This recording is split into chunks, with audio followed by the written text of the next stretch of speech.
Assalamualaikum and salam sejahtera. So welcome back to my YouTube channel Cikgu Pakar Kira-Kira by Miss Nisa. Okay, so ini adalah video kerja khusus guideline account bagi tahun 2021 bahagian yang ke-12. Betul ke ni? 12. Okay lah. Okay. So bahagian yang ke-12, okay, yang mana dalam bahagian 11 I cerita berkaitan dengan BCP tapi hanya untuk General Am dan General Khas sahaja. Okay, so untuk video kali ni Miss continue lagi berkaitan dengan BCP tetapi untuk bahagian buku tunai pula. Okay, dan kalau sempat I akan share buku tunai runcit lah. Okay, tapi apa-apa pun I just nak remind you untuk you nak continue untuk buat BCP bagi buku tunai dan buku tunai runcit, pergi tengok dulu video I iaitu berkaitan dengan I explain berkaitan dengan macam mana untuk masukkan dalam buku catatan pertama, okay, secara lebih detail. Okay, sebab dalam video ni I tak cerita secara detail bagi apa itu buku tunai, apa itu buku tunai runcit. Okay, so for those yang belum subscribe lagi, jangan lupa untuk subscribe my YouTube channel Cikgu Pakar Kira-Kira by Miss Nisa.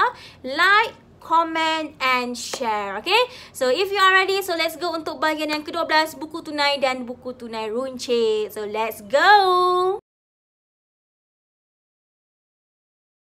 Okay, so hi, welcome back to my YouTube channel bahagian yang ke-12 bagi kerja khusus account 2021. Okay, so untuk bahagian ke-12 saya akan guide you pula still lagi dalam BCP, buku catatan pertama, tetapi untuk bahagian buku tunai. Okay, so untuk buku tunai pastikan you all dah siapkan you punya this one.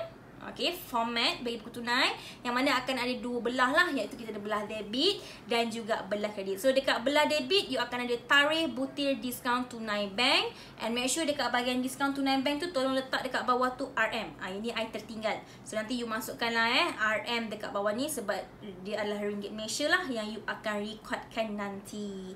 So dekat belah sini pun sama, tarikh butir diskaun tunai RM, diskaun tunai bank, pastikan you letak bawah itu RM. Okay, so macam mana kita nak masukkan dia? Okay, apa saja melibatkan duit keluar masuk, you akan masuk ke dalam buku tunai. Yang melibatkan duit masuk, you akan masukkan dia pada belah debit. Tak kisahlah dia masuk berkaitan dengan duit daripada tunai di tangan ke, ataupun duit yang ada dekat dalam you punya account bank.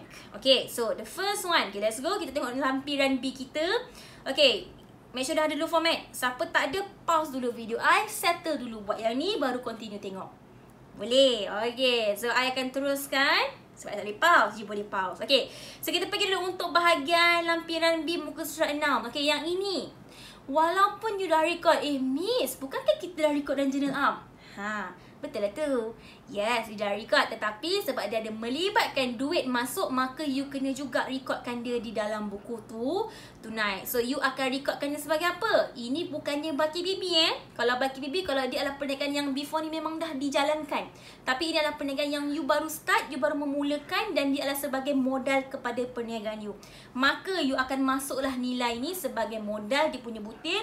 So masukkanlah amountnya ini ke dalam bahagian bank, dan amount yang dekat bahagian 40% ni you masukkanlah dia dekat dalam kolom tu naik dalam buku tunai you. So maka tadi 1 hari bulan kan. Okay, so inilah tahun bila? 2021. So 2021, boleh nampak dan sini adalah March 1, tulis sini modal. And then you masukkanlah amount you sama dengan apa yang you masukkan sini. Inilah amount I tak nak masuk pun, you masuklah amount you sendiri. Okay, so you akan masukkan bahagian ini. Yang bahagian peti seja buku tak perlu tak perlu. No need. Okay, sebab dia bukan melibatkan duit keluar pun ataupun duit masuk, tidak. Okay, dia melibatkan barang. Okay, so settle ini yang pertama. Okay, untuk muka surat yang ke-6. Okay, so ini bukan melibatkan duit keluar masuk, kita biarkan dia. Okay, next muka surat 7, membayar deposit dan juga sewa. Jadinya dia melibatkan duit apa? Duit keluar. Ambil dekat bahagian tunai ke bank. Dia sini tulis sini tunai. Okay, duit keluar tadi I cakap apa? Masuk dekat belah kredit. Maka you pun masuklah dekat belah kredit. Tarikhlah pada March 1. Maka you boleh masukkanlah dekat sini 1,200 dan juga 600. Okay, untuk yang ni tolong minta confirmation daripada cikgu you sama ada deposit dan sewa nak diasingkan atau tulis sekali. Sebab cikgu you yang lebih mahir berkaitan dengan pemarkahan bagi kerja khusus. So tolong confirmkan dia. I hanya guide sahaja bagi video I, okay? So kalau katakanlah cikgu you kata sekalikan, so you akan masukkanlah. Kalau sekalikan kalau tak you asingkan. 2021 Mac 1 I tulis ni sewa. Okay. Dan secara tunai kan, maka I masukkan dalam kolom tunai. Let's say masukkanlah, katalah I bayar total sekali deposit 3,000. So I masuk sini 3,000. Contoh, I pun tak tahu amount I berapa tadi. You masuklah ikut amount you. Balik. Okay, tak masuk bank kan, sebab kita bukan bayar pakai duit dalam bank, kita pakai tunai di tangan. Okay. Dan okay, seterusnya ini tak ada yang kita masuk jenis belian dah tadi. Okay, kita muka surat 8. Okay, membayar lesen perniagaan untuk tempoh 6 bulan. Ini decide. Kalau you kata you bayar menggunakan duit dalam bank, masuk kolom bank. Kalau you kata bayar pakai tunai di tangan, you akan masuk dalam kolom tunai. Okay, macam I nak decide tunai je lah, sebab amount dia sikit. So, I masuk dekat bayar kolom tunai dan dia membayar, maka melibatkan duit keluar. Bila melibatkan duit keluar, maka I akan letakkan belah kredit. So, ikutlah tarikh bila? 1 hari bulan Mac. Maka, tak payah tulis balik I punya ni, sebab I dah tulis dari 1 Mac. Tulislah sini lesen perniagaan. Okay? I bayar pakai, ini semua orang amount sama lah, 240. I bayar pakai tunai. So, I masuk dekat tunai. Sebab tu I suruh you decide, tunai ke bank. Sebab you nak masuk dalam buku tunai, you kena tahu benda tu. Okay. Okay, seterusnya ini tak ada apa-apa melibatkan duit keluar masuk. Okay, tak payah masuk. Okay, lepas tu seterusnya kita pergi kepada muka surat 9. Belian tunai. Melibatkan duit keluar masuk tak? Ya, beli bagi duit secara tunai. So you akan ambil kolom tunai punya nanti. You akan letak belah mana? You akan letak dekat belah kredit sebab duit keluar. Okay, tapi apa butir dia? Ini you beli apa? You beli kotak kan? So kotak ni you akan masukkanlah dia ke dalam apa ni kita panggil? You punya bahagian butir. Okay. Tapi minta confirmation dulu. Tapi I rasa lah ini adalah sebahagian daripada barang niaga. Kenapa I cakap sebagai barang niaga? Sebab dia juga diletakkan di dalam kita punya inventory. Penilaian inventory akhir. So bagi pandangan I, dia juga adalah sebahagian pada barang niaga. So bila dia melibatkan barang niaga, so I akan tulis itu sebagai belian. Okay, contoh bukan barang niaga, contohnya you beli komputer. So, I tak boleh tulis tu belian. I akan tulis apa? I akan tulis kat butir dalam buku tunai, bahagian kredit, I akan tulis tu alatan pejabat. Tapi bagi I, secara logik, dia adalah barang niaga sebab dia ada dalam kita punya penilaian inventory akhir. Dan dia juga kita masukkan dekat dalam bahagian kad inventory. Okay, so I akan letakkan dia sebagai kita punya barang niaga juga. Masukkan amount dia kat situ. Okay, so you pun masukkanlah dekat sini. Belian,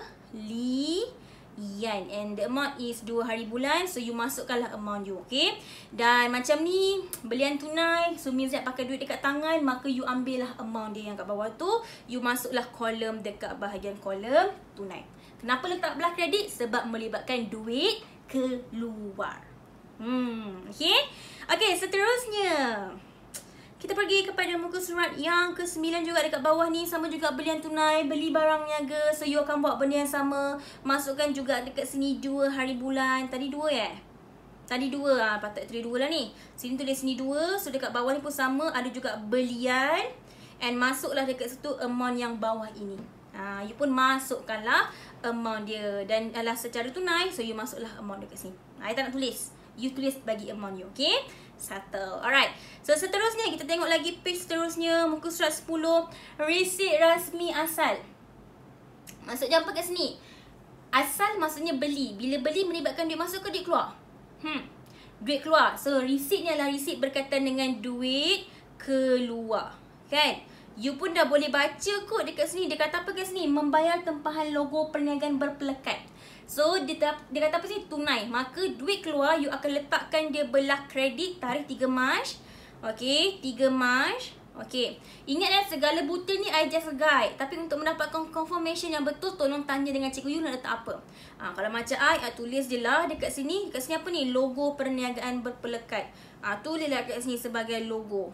Tengoklah, cikgu you bagi tulis perkataan logo ke ataupun nak tulis sebagai belanja am. Bagi belanja-belanja yang macam kita nak letak dalam satu perbelanjaan yang sekaligus, kita akan letak belanja am. Tapi tolong confirmkan dengan cikgu sekolah you. Tulis belanja am ataupun logo perniagaan berpelekat. Okey. Dan sebab dia katakan sini adalah tunai, maka saya masukkanlah dia ke dalam tunai. Ikutlah amount yang you telah tetapkan. Okey. Boleh. Okey, done. Okey, seterusnya muka surat 10. This one kita dah masuk tadi. Kita dah masuk dalam jurnal pulangan kredit asal. Jurnal pulangan belian dah masuk dah tadi Bukan tadi. Video yang ke-11. Okey. Muka surat 11. Okey. Ini tolong fokus lebih sikit. Okey. Ini I nak bagi tahu you. Ini kan. Merekodkan jumlah bagi jualan tunai. So ini dah melibatkan apa ni? Duit masuk. You jual, you dapat cash. So ini adalah duit masuk.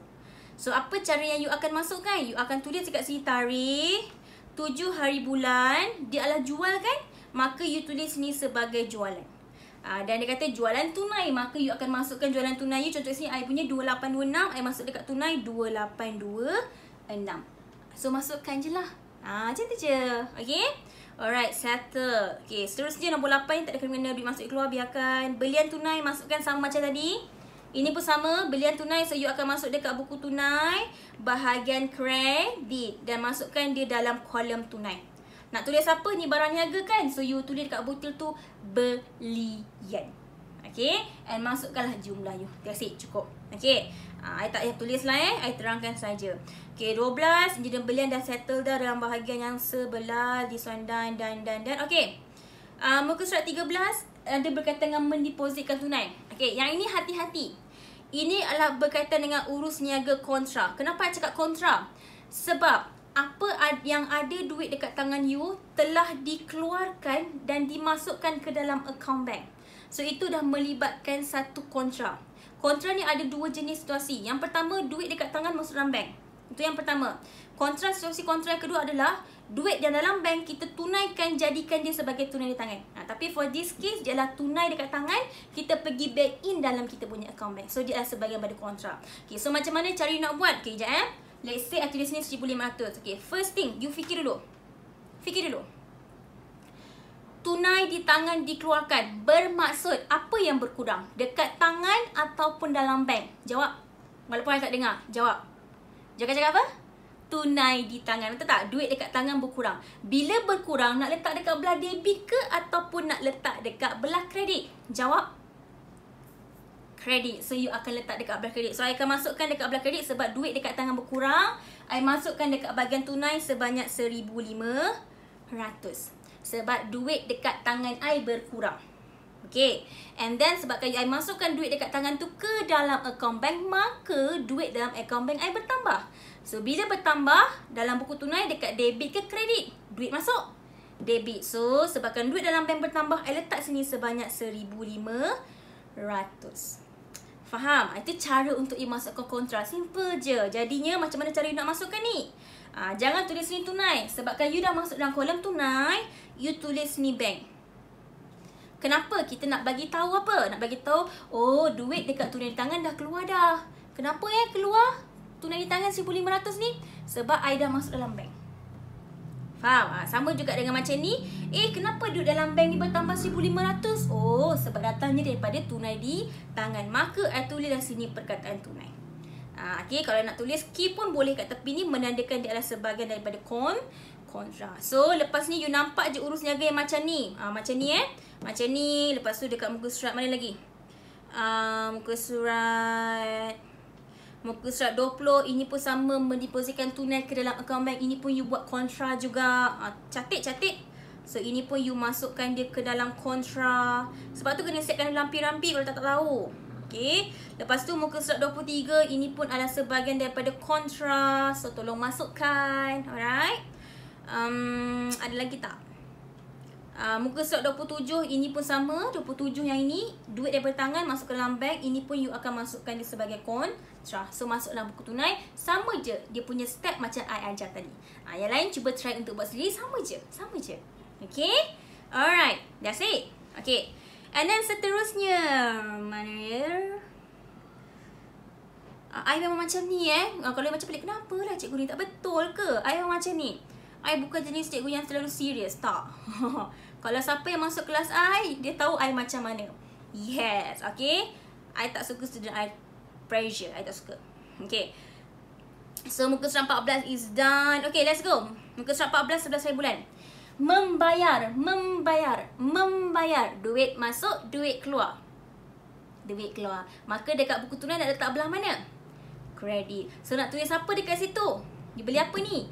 Gas memasak. Gas memasak adalah sebahagian daripada kita punya peralatan. So, untuk bahagian butir, you boleh tulis apa, you tolong confirm dengan cikgu you. Sama ada you boleh tulis ni sebagai isian semula gas ataupun peralatan. Tapi bagi I macam peralatan macam tak logik sebab dia bukannya menambahkan gas, dia hanya refill ataupun tulis belanja. So sebab tu I minta you confirmkan dengan cikgu sekolah you. Boleh? So cikgu, yang ini butir saya akan tulis apa belanja ke, isian semula gas ke, peralatan? Cuba tanya. Okay, kalau macam I memang tak peralatan kot, tak logik sebab you bukan menambahkan aset you hanya merefill sahaja. Okay, so tadi dia kata apa sini? Tunaikan, maka you akan masuklah dalam kolom tunai. Sebab tu I cakap my dear, untuk kerja khusus I just agak line saja untuk you. Untuk you mendapatkan markah yang lebih tepat, tanya dengan cikgu sekolah you. Cikgu sekolah you is the best one yang akan bagi satu advice yang lebih tepat berbanding I. Cuma I ni rajin sikit lah buat video untuk you. Okay, alright. Okay. Lepas tu muka surat 15, dia adalah apa ni? Menjelaskan sepenuhnya invoice. Maka invoice yang ni, okay, dia adalah menjelaskan, maka melibatkan duit keluar. Bila melibatkan duit keluar, you akan masukkan ke dalam buku tunai belah kredit. Betul tak? Duit keluar. Dan you akan masuk dalam kolom bank. Kenapa? Dia membayar dengan cek. Okay, my dear, please hold sekejap untuk yang ni. Untuk bahagian yang ni, you membayar bagi barang niaga. Hari tu you dah record dalam jurnal, yang mana jurnal belian. So you tak boleh tulis barang niaga. Walaupun I tahu, oh no.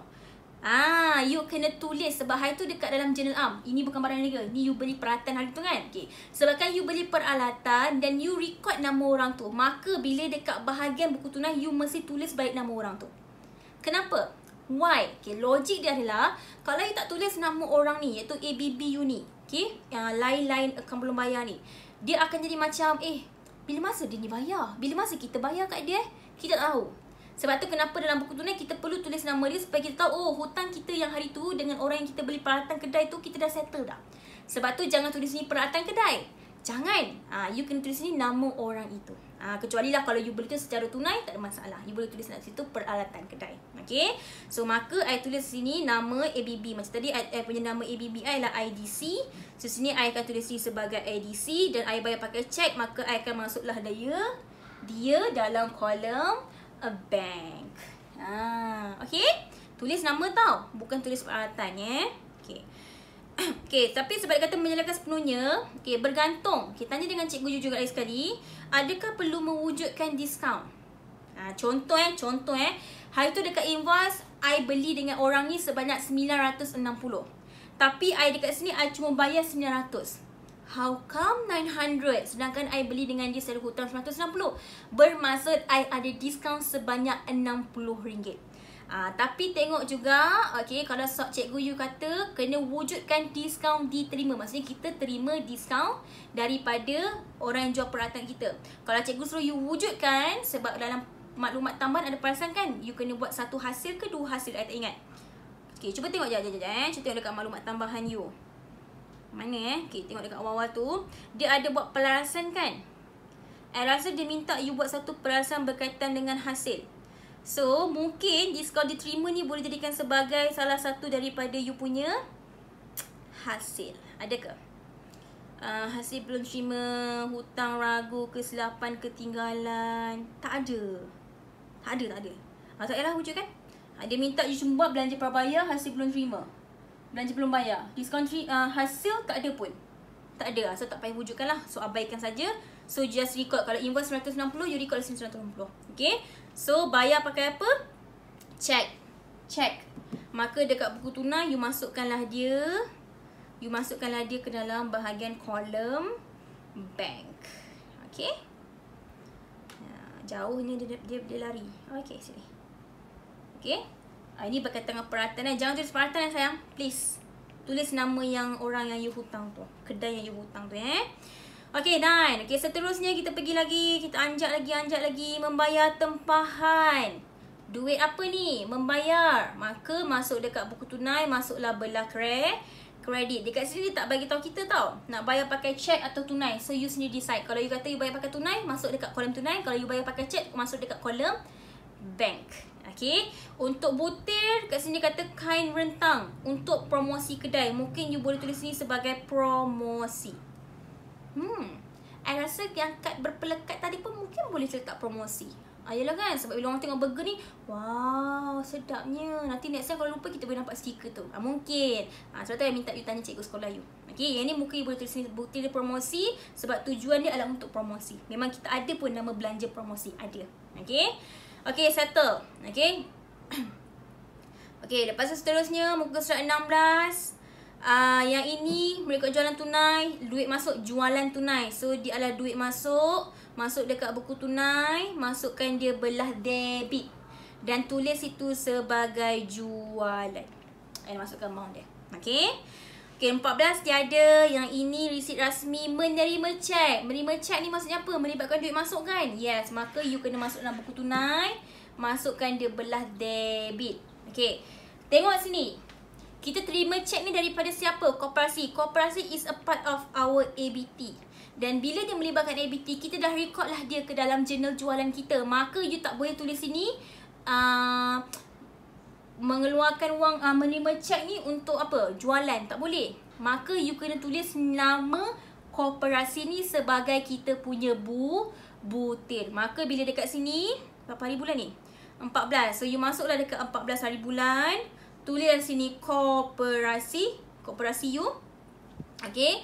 Dan dia kata sini bayar sebagai apa? Cek. Maka you masuklah dekat cek, dekat bahagian kolom bank. Jangan tulis jualan pula sebab dia adalah melibatkan hutang daripada ABT. So you kena tulis.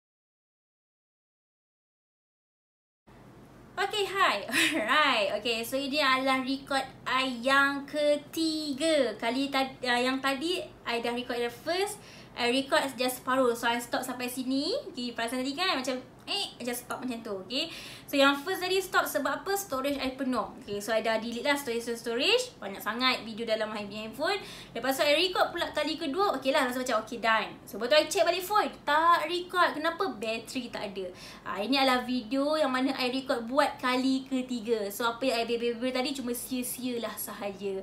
Hopefully lah ini adalah video yang ketiga record, tak ada lagi apa-apa lagi yang berlaku. Okay, sebab I nak habis cepat-cepat sebab kejap lagi I ada kelas lain. Okay, so I stop sampai sini tadi kan, iaitu berkaitan dengan you record menerima cek daripada koperasi. So tadi ada bagi tahulah you masukkan dia ke dalam buku tunai dekat belah debit sebab dia melibatkan wang masuk. Butir you akan tulis ni sebagai koperasi sebab dia adalah ABT kita. And masukkanlah amount dia, you masuk dekat dalam kolom bank sebab menerima cek. Okay, lepas tu yang seterusnya adalah muka surat yang ke-17 berkaitan dengan duit keluar.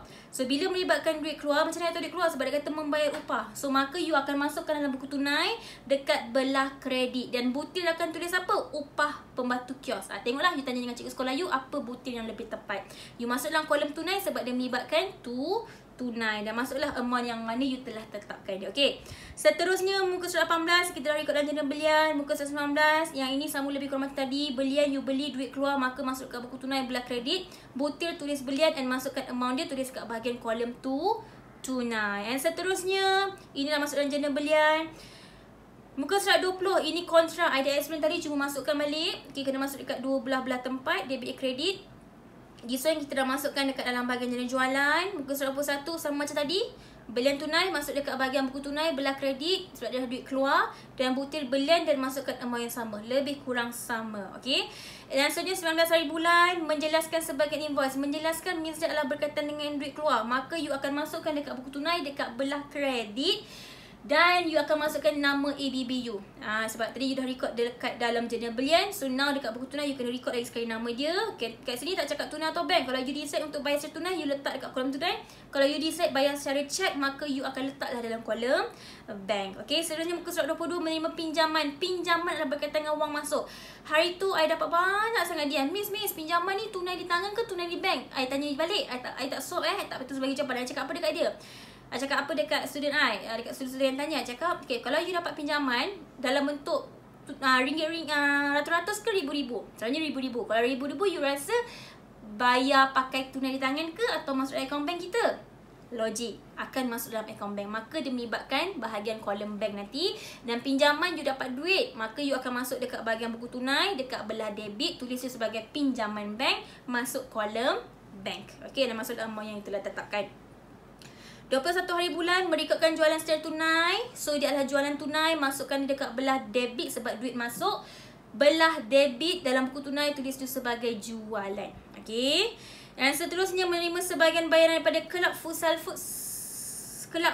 Masukkanlah kelab futsal you menerima sebahagian. So you menerima wang, maka dia adalah duit masuk dan you akan masuk dekat buku tunai belah debit dan you akan tulis ni ABT. Sebab kelab futsal adalah sebahagian daripada kita punya ABT, yang mana before ni you dah record dia dekat dalam journal jualan. So you kena keluarkan balik nama dia dalam buku tunai. Okay. Yang ini muka surat 23 dah ajar you pasal kontra, tolong masukkan. Okey, muka surat seterusnya 23 hari bulan, yang ni jenis jualan dah masukkan dalam jenis jualan. Settle. 24, muka surat 24 ni dah masuk dalam jenis belian. Muka surat 25 berkaitan dengan duit masuk sebab duit keluar sebab dah belian tunai. Duit keluar masukkan dekat bahagian buku tunai belah kredit sebab duit keluar dan tulis butir sebagai belian dan masukkan amount yang you telah tetapkan. Okey. Ini dah masukkan dalam jenis belian, abaikan. Okey, muka surat 26. Muka surat 26, merekodkan jualan sama. Duit masuk, you masukkan dekat belah buku tunai, belah debit. Tulis itu butir sebagai jualan. Nampak? I dah conteng dah. Sebab I dah record kali ketiga kan. So, I tak conteng lah yang baru. So, I ambil je lah apa yang I dah conteng tadi. Okay. Dan masukkan dekat bahagian kolom tunai sebab dia adalah jualan tunai. Tak payah tulis jualan tunai, tulis jualan saja cukup. Okay. Dan masukkan amount yang you telah tetapkan. Membayar upah. Membayar means that duit keluar. So, bila duit keluar, you masuk dekat buku tunai, belah kredit. Dan you masuk dekat kolom tunai sebab dia kata secara tunai. Butir tulislah upah ataupun gaji. Tapi tolong confirmkan balik dengan cikgu sekolah you apa butir yang lebih sesuai. Okay. 28 hari bulan tak perlu. 29 hari bulan menerima sebahagian bayaran daripada koperasi. Koperasi is our ABT. Dan menerima bayaran, maka dia adalah duit masuk. Duit masuk dekat mana? You akan masuk dekat buku tunai, letaklah dia belah debit. And masuklah dekat situ, nama dia butir adalah koperasi apa. Okay. Dan you pun masuklah amount dia. Tengoklah kalau you kata bayar secara cek. Memang kat sini dia kata cek. Maka memang you kena masuk dekat dalam kolom bank. Okay. And next one, memberi sumbangan. Memberi sumbangan means that adalah berkaitan dengan duit keluar. So, bila dia berkaitan dengan duit keluar, so you akan masukkan dekat dalam mana? Dalam buku tunai dekat belah kredit. Okay. Dan secara tunai, kita actually sebagai tunai sebab dia dah buka amount yang besar, maka you akan masuk dalam kolom tunai, tulis dari situ derma. Okay. Next, muka surat 27. Rasa macam deja vu guys. Kali ketiga buat video ni. Muka surat 27, yang ini kontra. Ikut balik step yang I dah ajar tadi. Okay. Last kali. Membayar penggunaan air dan elektrik dan ide adalah sebagai pada kadar bayaran. Membayar adalah duit keluar. Maka masuk dekat buku tunai, belah kredit, butir tulis itu sebagai kadar bayaran. Dan secara tunai, maka you masuklah kolom tunai. Okay. Finally. Okay, so I think that's all untuk video kali ni. Bahagian lampiran yang bahagian yang ke-12 bagi buku catatan pertama bagi buku tunai. So, means that I dah tengok urus niaga tadi, memang tak ada berkaitan dengan wang kecil. Pembayaran bagi wang-wang yang kecil, maka tiadalah buku tunai runcit. Okay, tapi apa pun tolong dapatkan confirmation daripada cikgu sekolah anda. Okay, so I think that's all untuk video kali ni. Jangan lupa untuk subscribe my YouTube channel for those siapa yang masih lagi belum subscribe. Like my video if you happy with my video. Kali ketiga guys record. Kalau tak like juga tak tahulah cek. Okay, lepas tu jangan lupa untuk share this video to your friends and juga comment if you have any questions. Alright, so see you guys on next video. InsyaAllah kita jumpa lagi. Bye. Assalamualaikum and bye. Thank you guys.